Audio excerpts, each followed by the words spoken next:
Welcome बच्चों। इस chapter में हम सभी पढ़ेंगे विंड, स्टॉर्म एंड ये cyclones.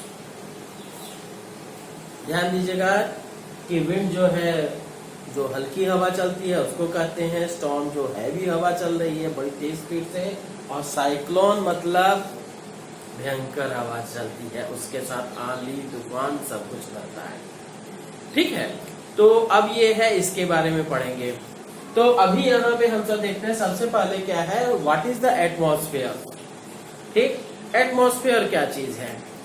It is the belt of air around the earth.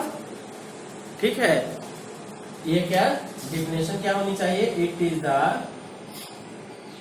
The belt of, belt कह सकते हो, बेल्ट नहीं, it is the envelope of air covering the earth। ठीक, तो उसको हम क्या है, एटमॉस्फेयर कहते हैं, जो पूरी तरह से अर्थ को कवर किया है।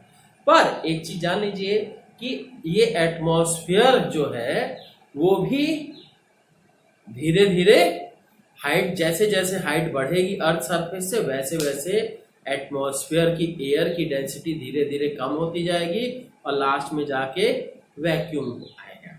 ठीक है, तो हाँ, तो it is the envelope of air covering the earth. ठीक, अब देखते हैं विंड क्या है। The flowing air is called wind. जो बह रही है हवा उसको हम विंड कहते हैं। ऐसा नहीं कि कमरे में ब्लॉक है, ठीक है, रूम की हवा क्या है, फ्लो तो नहीं होती है। ठीक, जबकि क्या है, फैन चला देंगे, कूलर चलाने पे तेज हो जाएगी स्पीड, है ना, तो वो विंड कही जाएगी। या जो ब्लोइंग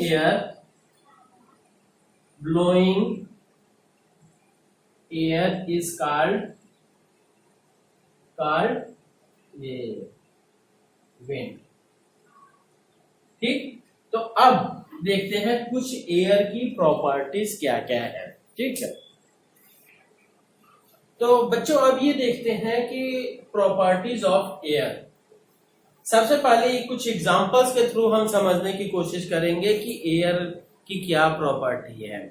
ठीक है, अब जैसे हम कह रहे हैं बड़ी तेज हवा चल रही है और आप साइकिल चला रहे हो, तो क्या पहले तो क्या, एक मान लेते हैं 1 किलोमीटर आप हवा ये आंधी के अगेंस्ट गए, ठीक, और दूसरी बार आते समय क्या है, जिस तरफ आंधी की मतलब हवा की डायरेक्शन में ही आए, क्या कुछ अंतर फील होगा? ठीक है, बिल्कुल होगा। क्यों? क्योंकि जाते समय हवा हमारे अगेंस्ट थी और क्या हुआ कि जिसके कारण हमारी स्पीड स्लो हो जाएगी और हमें ज्यादा मेहनत लगानी पड़ेगी और टाइम भी ज्यादा लगेगा। और आते समय रिटर्निंग में हवा की मतलब आंधी की जो डायरेक्शन थी वो हमारे अलोंग थी और हमारा साइकिल क्या है, बड़ी आराम से चला आया। हमें कम मेहनत करनी पड़ी और टाइम भी कम लगा।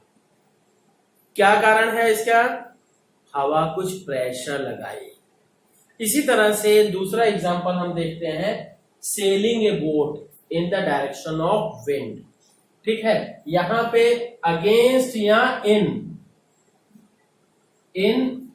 और अगेंस्ट दोनों कर लीजिएगा, इन या against the direction of wind. और यहां पे भी सेलिंग ए बोट इन या अगेंस्ट, यहां पे भी अगेंस्ट। ठीक, against the direction of wind मतलब आंधी के अलोंग जाने में आपको आराम रहेगा। आंधी के समय में नाव में कभी मत बैठिएगा बच्चों, ठीक है, क्योंकि उस समय पलटने के बहुत चांसेस रहते हैं। ठीक, तो इसलिए क्या है, बस हवा की बात कर रहे हैं कि तेज हवा अगर चल रही है तो तेज हवा से आसानी से हवा की डायरेक्शन में मूव किया जा सकता है, और उसी तरह से उसके अपोजिट अगर मूव करना है तो क्या है, हमें ज्यादा टाइम लगेगा, ज्यादा मेहनत लगेगी। तो रिजल्ट क्या हुआ इससे? आपकी एनसीईआरटी बुक में भी एक एग्जांपल दिया हुआ है कि एक कैन है, डब्बा है, ठीक है, टिन का डब्बा है, बंद किया हुआ पूरी तरह से, गर्म पानी है उसके अंदर, उसके ऊपर क्या है, आपने ठंडा पानी डाल दिया, ठीक है, ठंडा पानी डालने से क्या हुआ, प्रेशर कम हो गया। पर मुझे नहीं लगता है कि उससे बेटर एग्जांपल आपको ये दोनों मिलते हैं। इसका रिजल्ट क्या निकला है कि air exerts pressure. Is that clear? तो बच्चों ये एक चीज जानिएगा, ये नोट्स है ना, ये दो एग्जांपल मैंने दिए हैं आपको समझने के लिए। कॉपी में नोट करते हो तो और भी अच्छी बात है, ठीक है। और इसके अलावा भी आप कम से कम एक एक दो दो एग्जांपल सोचिएगा, तभी पढ़ने का फायदा है, ठीक। तो रिजल्ट हमने ड्रा कर लिया, क्या, एयर एक्सर्ट्स प्रेशर, और इसी प्रेशर के कारण से हमें ज्यादा जोर लगाना पड़ रहा था अगेंस्ट जाने में, और फेवर में आने में क्या है, आंधी या हवा के अलोंग आने में क्या है, आराम से आगे, ठीक है। अब बच्चों ये नेक्स्ट क्वेश्चन, ये सॉरी एग्जांपल्स हम देखते हैं कि keeping an air filled balloon in fridge. Balloon तो सब लोग देखे हो, ठीक है, तो उसमें क्या हवा भर दिए, आप उसको क्या कीजिए, कहूंगा मैं 2 बैलून लीजिए, दोनों में सेम हवा भरिए, ठीक है, सेम टाइप का बैलून हो, दोनों में सेम हवा भरिए, ठीक। दोनों को क्या करना है, एक को बिल्कुल दोपहर में 12-1 बजे की बात ध्यान रखिएगा, एक को क्या है बिल्कुल धूप में रख के आ जाइए, और दूसरे को क्या रेफ्रिजरेटर के अंदर रख दीजिएगा, ऑब्जर्व करिएगा क्या होता है, ठीक है। तो थोड़ा सा मैं बता दे रहा हूं कि क्या होगा, जो फ्रिज के अंदर रखा रहेगा बैलून वो पिचक जाएगा, ठीक। वो इतना बड़ा बैलून है तो वो क्या होगा, इतना सा रह जाएगा, या पिचक सकता है, और ज्यादा दिन छोड़ दोगे तो और पिचक जाएगा। जबकि क्या है, धूप में रखा हुआ जो बैलून होगा वो आधा 10 मिनट 20 मिनट आधा घंटे के अंदर अंदर बढ़ाम से हो जाएगा, फट जाएगा। तो ऐसा क्यों? क्योंकि ये जो गर्म हवा जो है, ठंडा करते हैं तो हवा कॉन्ट्रैक्ट होती है, सिकुड़ जाती है, जिसके कारण से बैलून का साइज कम हो गया। इसी तरह से अगर हवा को हम गर्म करते हैं तो हवा एक्सपेंड करती फैलती है, और एज ए रिजल्ट क्या होगा कि जो बाहर धूप में हमने बैलून रखा था वो बैलून फट जाएगा। भाई कितना एक्सपेंड करेगा, ठीक है। और दूसरा एक फैक्टर और भी काम करेगा उसके ऊपर, क्योंकि गर्म होने से जो रबड़ है बैलून की उसकी इलास्टिसिटी कम हो जाएगी, ठीक है। पर हम सब अभी क्या है, एयर के बारे में डिस्कस कर रहे हैं, तो एयर एक्सपेंड हुई, एक्सपेंड होने से क्या है, वो फट गया, और जबकि रेफ्रिजरेटर के अंदर रखा हुआ बैलून सिकुड़ जाता है। या दूसरी तरफ हम एग्जांपल दें कि putting cold water on A can containing boiling water. आपको एनसीईआरटी में भी एग्जांपल या फोटो दिया हुआ है कि एक डब्बा है, वो जो कैन है जो टिन वाला होता है जिसमें हल्दीराम के रसगुल्ले वगैरह आते हैं, ठीक है। उसी में क्या है, आप क्या करोगे, आप मत करिएगा, ठीक है, आप मत करिएगा, बस केवल पिक्चर देख लीजिए, जान जाइए, क्योंकि रिस्की काम है, ठीक है। उसमें क्या होना है कि आधा डब्बा, पूरा डब्बा भर के नहीं, ध्यान रखिएगा, आधा डब्बा या थोड़ा डब्बा 1/4 ही उसमें पानी भरिए, पानी भर दिया गया। उसके बाद क्या है, उसको बढ़िया से बॉयल किया गया है, पर इतना बॉयल ही रखना है जैसे 5 मिनट 10 मिनट मैक्सिमम, बस, ठीक, कि उसके अंदर एयर रह सके, ठीक है। ऐसा भी ना हो कि वो ढक्कन खुल जाए और सारे पानी और गैस निकल आए। तो उतना देर, लगभग 5 मिनट तक बॉयल कीजिए। फिर उसके बाद क्या है, उसके ऊपर अचानक क्या है, ठंडा पानी डाल दीजिए। तो आप देखिएगा कि वो जो कैन है पूरी तरह से वो क्या होगा जी, कैन डिस्टॉर्टेड हो जाएगा, उसकी शेप टेढ़ी मेढ़ी हो जाएगी, जैसा कि एनसीईआरटी बुक में दिखाया है, ठीक है। पर बता रहा हूं, एक्सपेरिमेंट मत करिएगा, ये रिस्की हो सकता है। हाँ, बैलून वाला एक्सपेरिमेंट आप सभी करिएगा, ठीक है। तो इसका मतलब रिजल्ट इसका क्या निकला है, रिजल्ट क्या निकला जी कि air air expand on heating and contract कब करती है? on ये कूलिंग, ठीक है, बैलून पे चढ़ गया था, ठीक।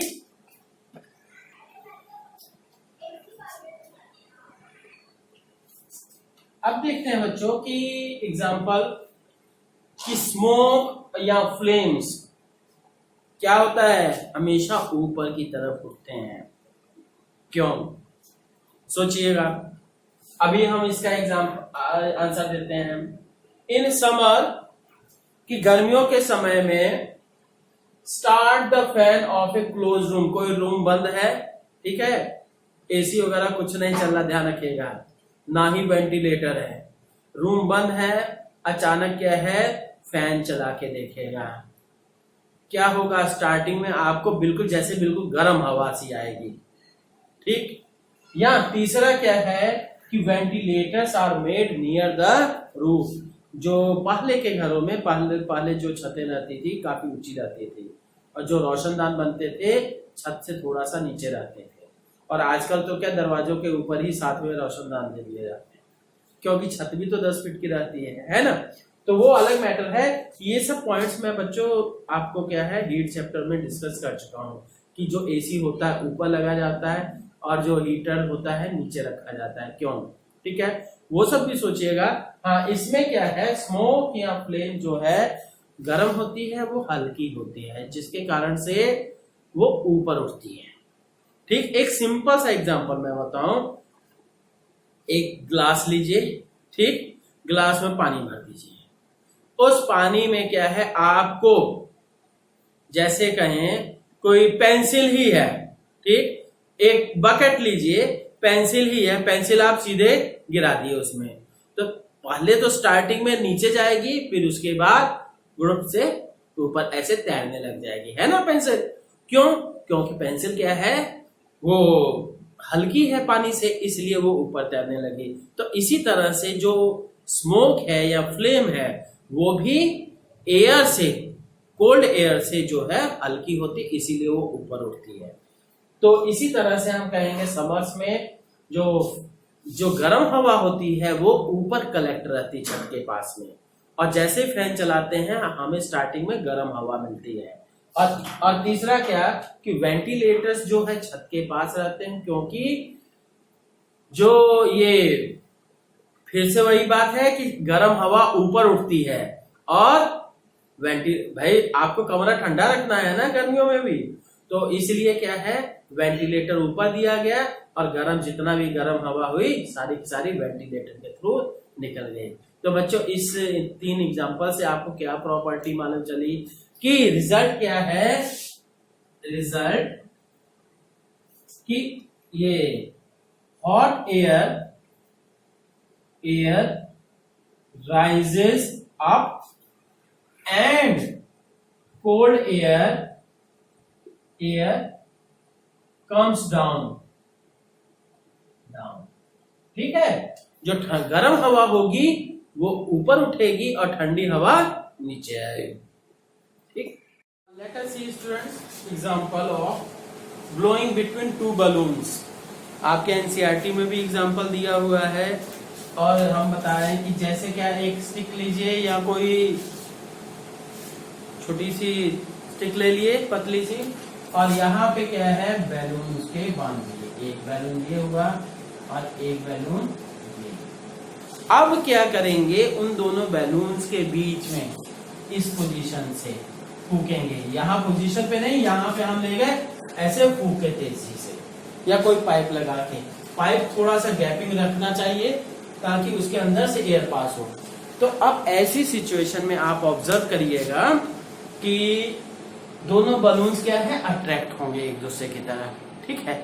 इट मीन्स जहां पे एयर की स्पीड तेज होती है वहां पे प्रेशर कम हो जाता है, ठीक है। इसी तरह से क्या है फ्लाइंग डिस्क में, ठीक, फ्लाइंग डिस्क में क्या होता है जी कि फ्लाइंग डिस्क आप जानते होंगे कि जैसे इस तरह से हो गई, फिर ये ठीक, इसके अंदर जो एयर रहती है वो तो ट्रैप रहती है, ट्रैप्ड एयर,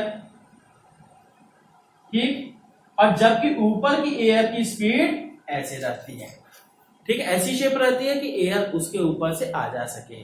और जैसे जैसे जितनी स्पीड से ये जाती है उतनी ही एयर की स्पीड इसके ऊपर तेज हो गई, और नतीजा क्या हुआ, नीचे की एयर तो लगभग फिक्स है, अंदर की एयर पर क्या है, ऊपर की एयर की स्पीड तेज होने से क्या है, वहां पे प्रेशर कम हो जाता है, एज ए रिजल्ट वो ऊपर उठती है, ठीक है। सेम टाइप का फेनोमेनन क्या है, एक्सपेरिमेंट या प्रिंसिपल कहिए, यहाँ मतलब एरोप्लेन के अपलिफ्ट या डाउनलिफ्ट, डाउन में ऊपर या नीचे जाने में यूज होता है, ठीक है।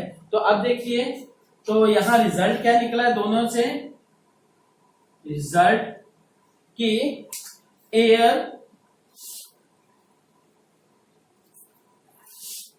High speed air, high speed air is accompanied by low pressure,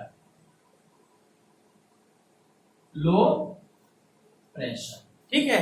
और बच्चों इसका क्या है, मतलब बकायदा प्रूफ है, आप क्या है उसमें क्लास 11 में देखिएगा बर्नौलीज थ्योरम के थ्रू, ठीक है।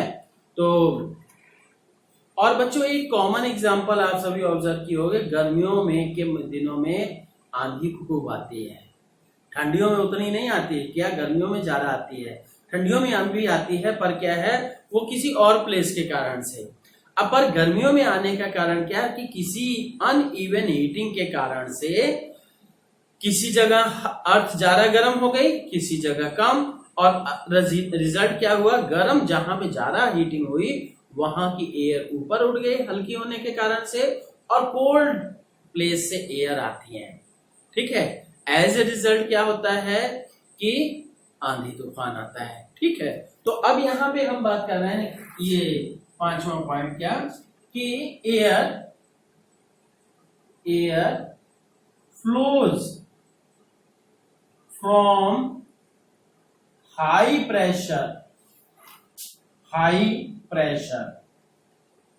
प्रेशर टू लो प्रेशर, ठीक है।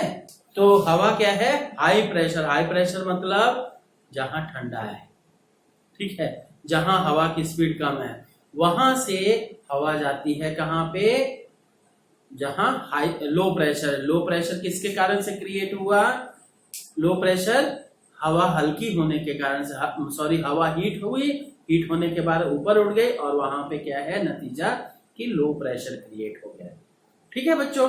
तो इतना कर लीजिएगा, ठीक है, ओके, थैंक यू।